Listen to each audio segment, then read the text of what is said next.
During the pandemic, researchers had to do a lot of work.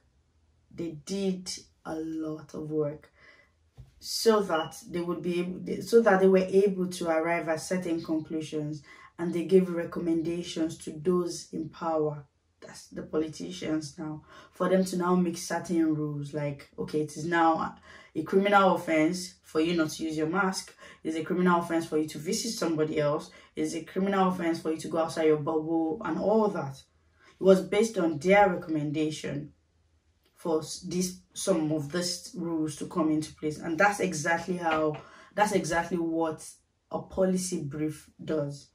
So it is that thing that is written by those researchers and given to those politicians so that they can make those rules. So in today's video, we're going to talk about how to write a policy brief, like the easiest way to write a policy brief, and how that policy brief, how it will be implementable, if there is anything like that, like how those you're writing it to will be able to understand it.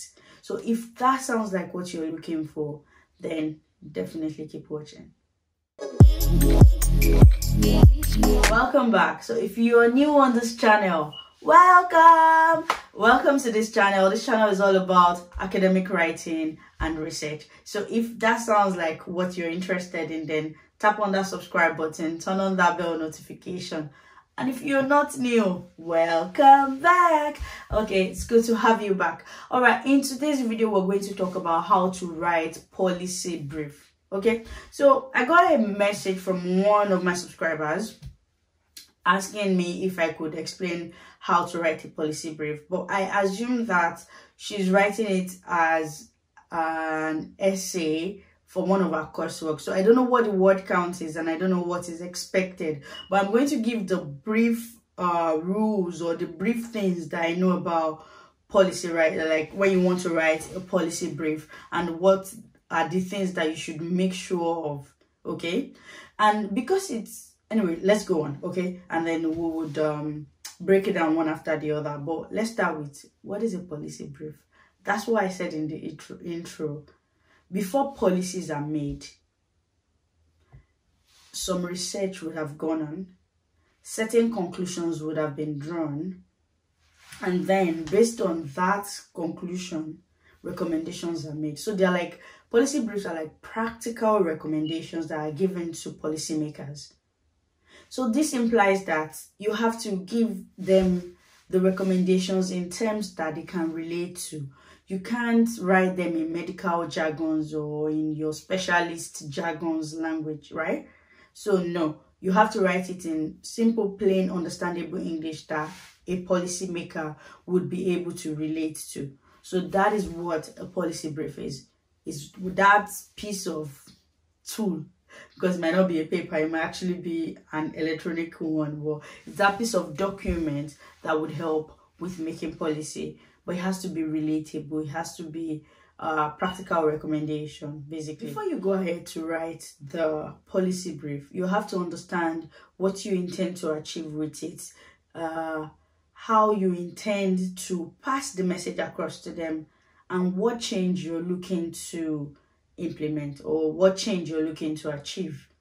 Like every other piece of document or every other piece of writing or article, a policy brief would have an introduction, it will have the main body, and it will have the recommendations. Instead of conclusions, now you have the recommendation or the applicable part of it. So the introduction is like the summary of it. In concise, simple terms, no jargons. Just tell them what it's all about. Okay, so this is what I'm trying. Just put everything concise, simple English, relatable. And then that's how your introduction part will go. So for the body of it, then you can now break down all the things you are trying to say into simpler terms, right? You break them down and explain them. But in the case of the person asking me, if it's an academic piece of work that you have to submit for grading, then you need references, right? But if you're actually giving it to a policymaker, if you're actually giving it to policymakers, right, there's no need to put references in there, but you can put links, like hyperlinks to relevant articles or some other things like that. Like if you have any relevant piece that you think should be in there, instead of putting the reference, you can put the hyperlink. That's if you're giving it to policymakers. But if you're submitting it as a piece of work for your school, then you have to put your references. So the body explains it in detail. And then the last part is the recommendation. And for me, I think that's the most important part of it. The main body is just you explaining, like talking a lot. But that recommendation part is, so everything you have said, though, how do we achieve it? Then you make that recommendation. And like I said, in the case of COVID, we would advise that everyone wears their face mask, 2 meters apart, don't visit your friends, stay indoor, wash your hands, use hand sanitizers, only go out when necessary to minimize contact. So those are the recommendations. So the same thing goes for this. Like after telling us the introduction, like main point, and then you explain it in the body, for that recommendation part, it has to be something that is relatable. And if you are particularly sending this to policymakers, this is the politics part of it.